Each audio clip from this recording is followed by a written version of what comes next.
"1836 was a wonderful time to live in Kirtland, Ohio, a wonderful time to be a Latter-day Saint. The Lord's Temple had finally been completed.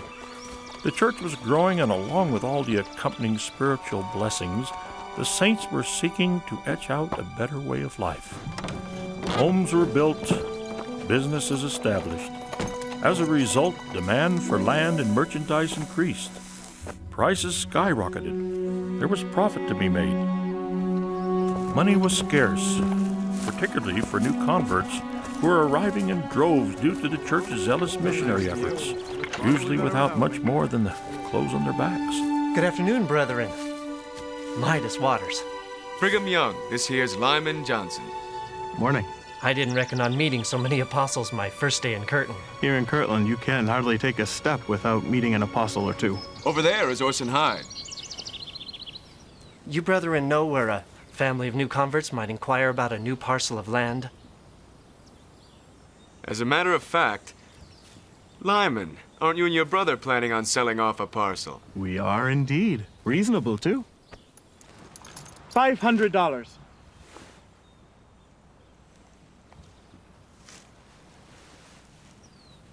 It's a mighty fine piece of land, Brother Johnson. But $500? Excuse us.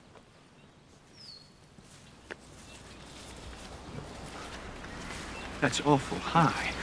Only trying to better my own situation, Brigham. Nothing wrong with that. I'm not against a man trying to make a reasonable profit, but there's more here to consider. Brigham, we don't see eye to eye in this. This man and his family joined the Church of Jesus Christ. They pulled up stakes, leaving everything they know behind, so that they could come together with the saints of God. And why? Because the Lord asked them to. And then, when these folks finally arrive, they find there's not a dream under heaven that they can afford to stay. And this, because the Lord's very servants want to better their situations. Whose kingdom are you trying to build? The Lord's or Lyman Johnson's?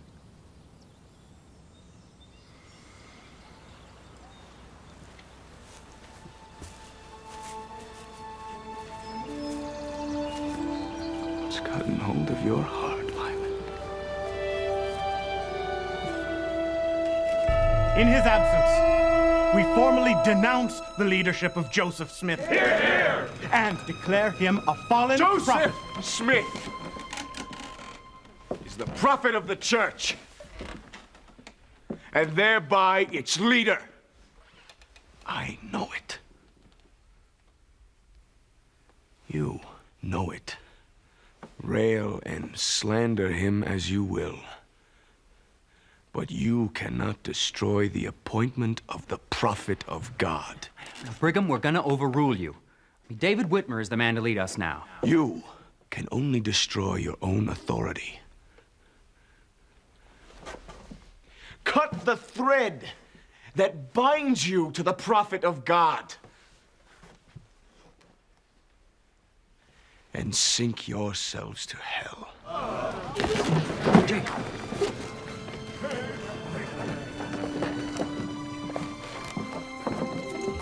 Quorum President Thomas B. Marsh returned to Kirtland from Missouri to meet with the 12 and reestablish quorum unity.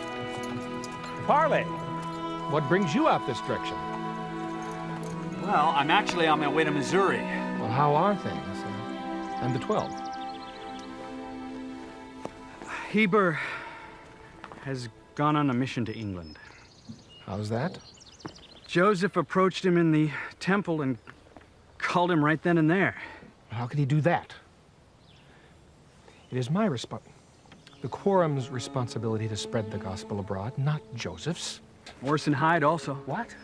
Orson overheard the ordination. He asked if he could be called as well. I specifically instructed the 12 not to leave for England until I could organize their missions. just over one. Seeking the Lord's Come in. counsel, Thomas met with Joseph. Brother Marsh, thank you for coming. Take care of these for me, please. Excuse us. Thank you so much for coming. Certainly. Please, have a seat. Thank you. The result is section 112 of the Doctrine and Covenants. Verily, I say unto you, there have been some few things in thine heart with which I, the Lord, was not well pleased. Exalt not yourselves. Rebel not against my servant Joseph. For verily I say unto you, I am with him, and my hand shall be over him. And the keys which I have given unto him shall not be taken from him.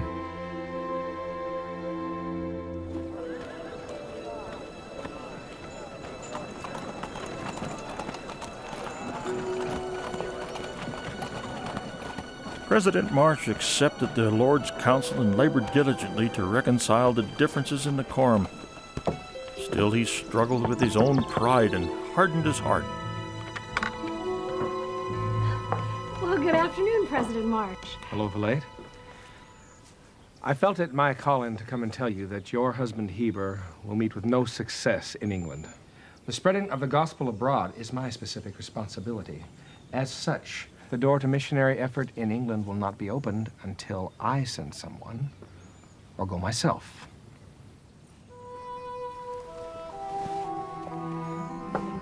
Pride led President Marsh to apostasy.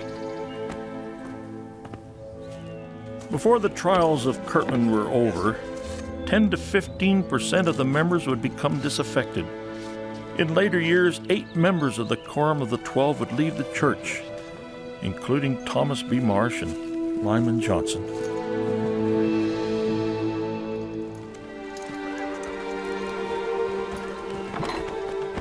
Lyman Johnson never did return to the church.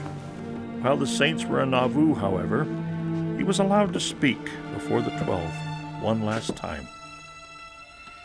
If I could believe Mormonism as I did when I traveled with you and preached, I would give anything.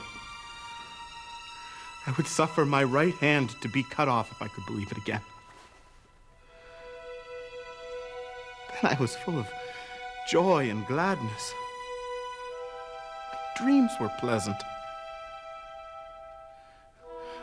When I woke in the morning, my spirit was cheerful, full of peace and joy.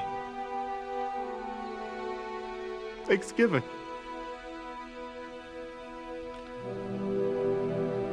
Now it is darkness, pain, sorrow, misery in the extreme. I have never since seen a happy moment.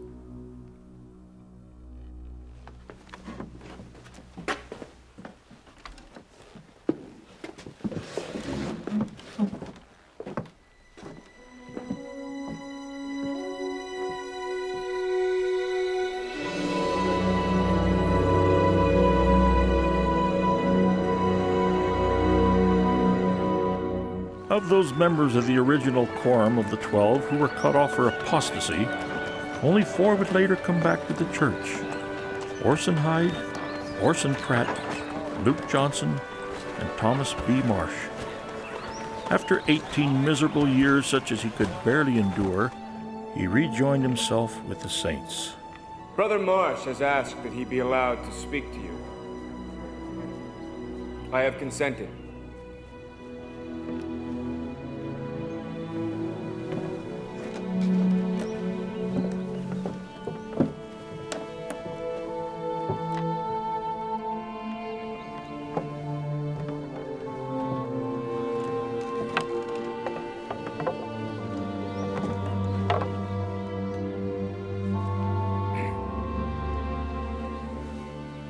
If there should be any among this people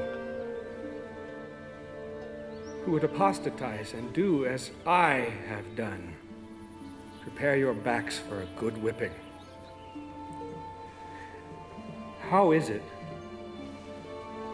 that a man such as I, who understood so much of the revelations of God, should fall away?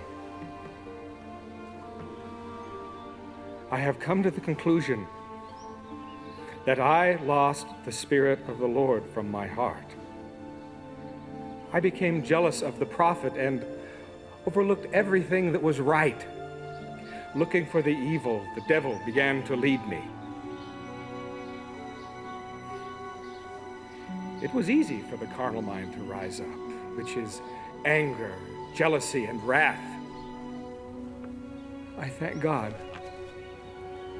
that I am back here with the prospect, notwithstanding my advanced age, of seeing the kingdom of God